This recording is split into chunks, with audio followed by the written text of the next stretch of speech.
दोस्तों नमस्कार, online study में आप सभी का स्वागत है। आज हम लोग प्रश्नावली 3.5 के प्रश्न संख्या 1 के दूसरे भाग को सॉल्व करेंगे। अगर आपको ये वीडियो अच्छा लगे तो एक लाइक कर दीजिएगा और चैनल पर नए हैं तो चैनल को सब्सक्राइब करके बेल आइकन को प्रेस कर लीजिएगा, जिससे हर आने वाली वीडियो का नोटिफिकेशन आपको समय समय पर मिलती रहेगी। तो आइए वीडियो शुरू करते हैं। प्रश्न संख्या 1 है, निम्नलिखित समीकरणों के युग्मों में से किसका एक अद्वितीय हल है, किसका कोई हल नहीं है या किसके अपरिमित रूप से अनेक हल हैं। अद्वितीय हल की स्थिति में उसे बृहज्गुणन विधि से ज्ञात कीजिए। यहाँ भाग संख्या 2 दिया हुआ है और हमें ये पता करना है कि इसका अद्वितीय हल है, कोई हल नहीं है या अपरिमित रूप से अनेक हल है। तो इससे पहले हम लोग ये जान लेते हैं कि ये पता करने के लिए कंडीशन क्या दिया हुआ है। तो यहाँ आप देख सकते हैं a1/a2 बराबर नहीं है b1/b2, तो केवल एक हल होगा, यानी इसका अद्वितीय हल है। अगर a1/a2 बराबर है b1/b2 और बराबर है c1/c2, यानी जब तीनों बराबर होगा तो अपरिमित रूप से अनेक हल है, ठीक है। और अगर a1/a2 बराबर है b1/b2 और बराबर नहीं है c1/c2, ठीक है, तो इसका कोई हल नहीं है। और हमारा सवाल कह रहा था कि अद्वितीय हल की स्थिति में इसे बृहज्गुणन विधि से बनाना है, ठीक है। तो आइए चेक कर लेते हैं कि इस दिए गए समीकरण का हल क्या है। तो लिखेंगे हल, और जो समीकरण दिया हुआ है उसे ही लिख लेते हैं पहले, ठीक है। 2x + y बराबर 5 और है 3x + 2y बराबर 8, ठीक है। अब देखिए, इस समीकरण का तुलना क्या करेंगे, रैखिक समीकरण का व्यापक रूप से करेंगे, ठीक है। तो लिखेंगे दिए गए समीकरण का तुलना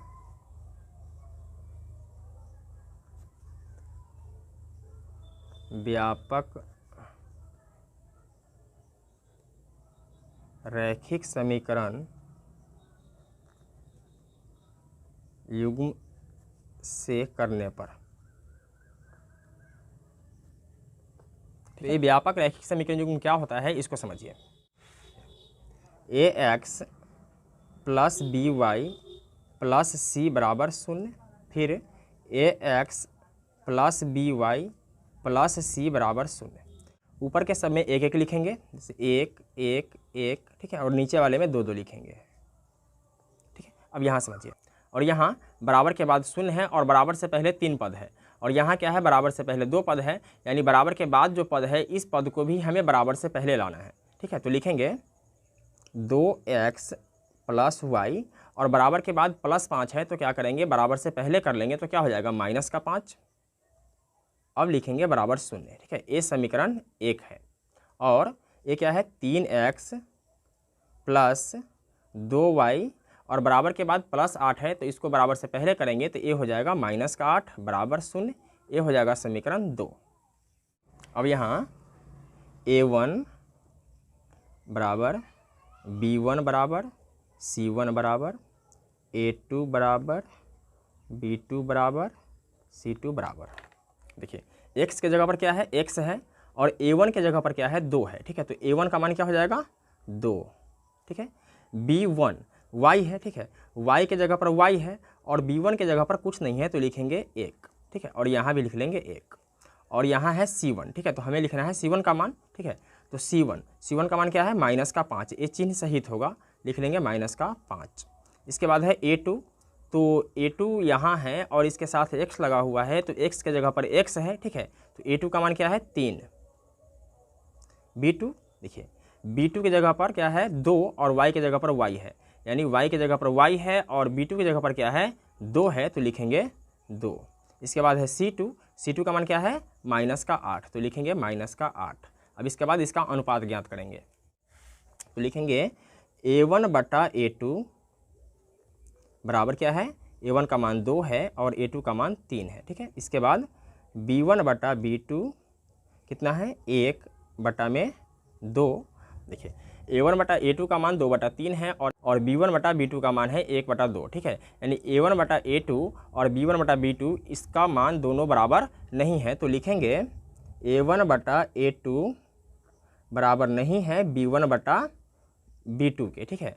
और जब a1/a2 बराबर नहीं होता है b1/b2 के, तब इसका अद्वितीय हल होता है, लिखेंगे अतः दिए गए समीकरण युग्म का अद्वितीय हल है, अद्वितीय हल है। और हमारा सवाल कह रहा था कि अद्वितीय हल की स्थिति में इसे ब्रजगुणन विधि से बनाना है। ठीक है, तो आइए बनाते हैं। अब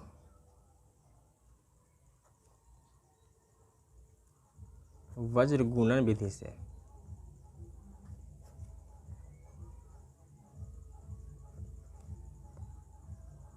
ठीक है। देखिए ब्रजगुणन विधि में क्या होता है कि सबसे पहले लिखते हैं x, ठीक है, इसके बाद y और इसके बाद 1। ठीक है, अब इसके बाद हमें इसमें से मान लिखना होता है, तो हम लोग शुरू करते हैं b1 और b2 से। ठीक है, और इसके बाद एरो इधर आया है। ठीक है, तो c1 c2 लिखेंगे। इसके बाद फिर आ जाएंगे a1 a2 पे और पुनः b1 b2 पे आ जाएंगे। ठीक है, तो लिखेंगे b1 b2, इसके बाद क्या है c1 c2, तो लिखेंगे c1 c2। ठीक है, एक्स वाई को बीच में रखते जाना है।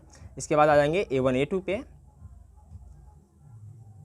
और फिर आ जाएंगे b1 b2 पे, b1 b2। ठीक है, इसके बाद क्रॉस गुना करते हैं, इसका गुना इससे करते हैं और इसका गुना इससे करते हैं। ठीक है, इसका गुना इससे करते हैं और इसका गुना इससे करते हैं, फिर इसका गुना इससे और इसका गुना इससे। ठीक है,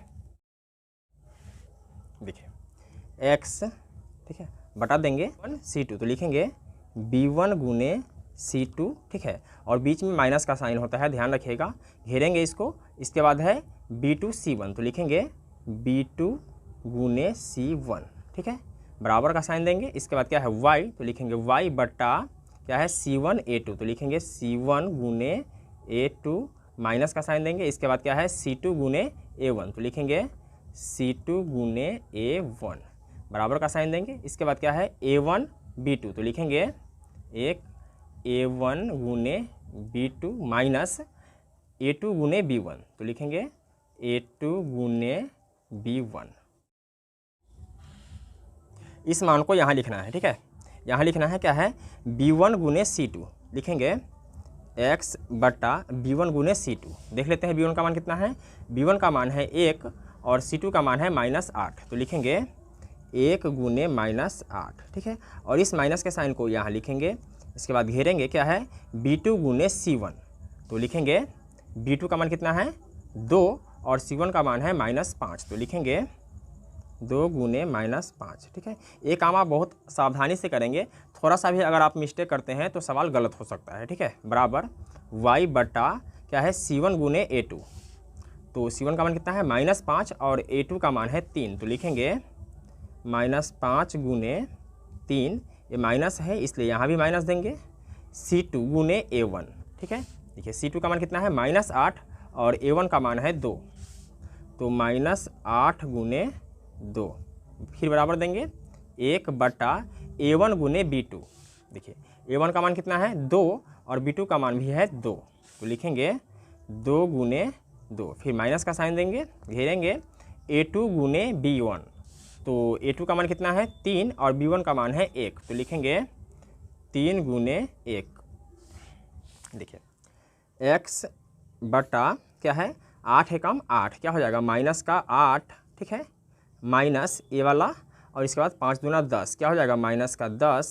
ठीक है, बराबर देंगे y 5 दिया 15, क्या हो जाएगा माइनस का 15, माइनस 8 दूना 16, क्या हो जाएगा माइनस का 16, बराबर है तो बराबर देंगे 1 बटा 2 दूना 4 माइनस 3 एकम 3।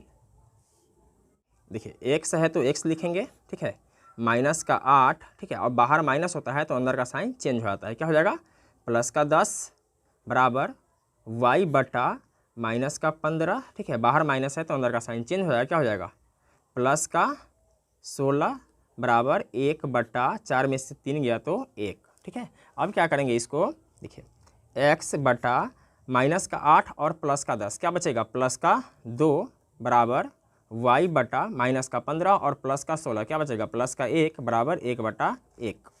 अब इसको क्या करेंगे, पहले इसके साथ इसका संबंध रखेंगे। ठीक है, तो x बटा में 2 बराबर क्या करेंगे 1 बटा में 1, फिर घेरेंगे y बटा 1 बराबर 1 बटा 1।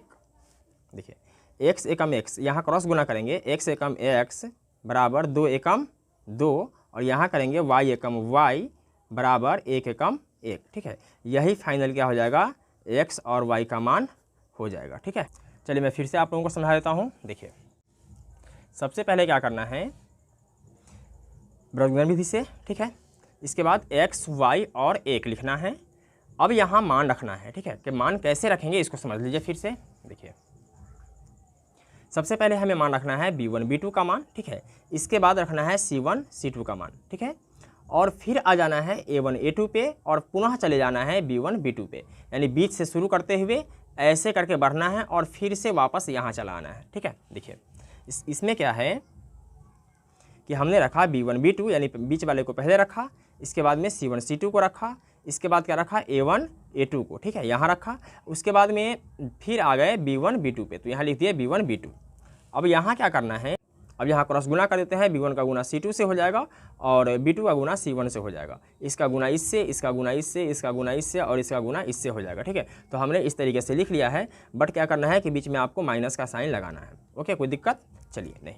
अब आगे बढ़ते हैं। देखिए, अब आपको बहुत ही सावधानी के साथ इस मान को रखना है जो मान हमने पहले से निकाला हुआ है, ठीक है। जैसे कि a मान हमने पहले से निकाला हुआ है, इस मान को बारी बारी से क्या करना है, बहुत ही सावधानी से यहाँ रखते जाना है, ठीक है। और a मान जब हम रख देते हैं तब क्या करते हैं, इसका गुना कर लेते हैं और अंदर वाले का गुना कर लेते हैं, इसका गुना करते हैं, इसका गुना करते हैं, ठीक है। और क्या करते हैं कि इसके गुना में से इसके गुना को घटा देते हैं, ठीक है, कोई दिक्कत नहीं। अब -8 और यहाँ आ जाता है माइनस, तो ये फार्मूला का है और ये हो गया, बाहर माइनस है तो अंदर का चिन्ह चेंज हो जाता है, ठीक है। तो प्लस का 10 हो जाएगा। अब यहाँ हमने क्या किया है कि इसको घटा दिया है, क्या बचा, 2 बचा, ठीक है। और यहाँ क्या बचता है, 1 बचता है और यहाँ 1/1 बचता है। इसका काम इसके साथ करेंगे और फिर इसका काम इसके साथ करेंगे, ठीक है।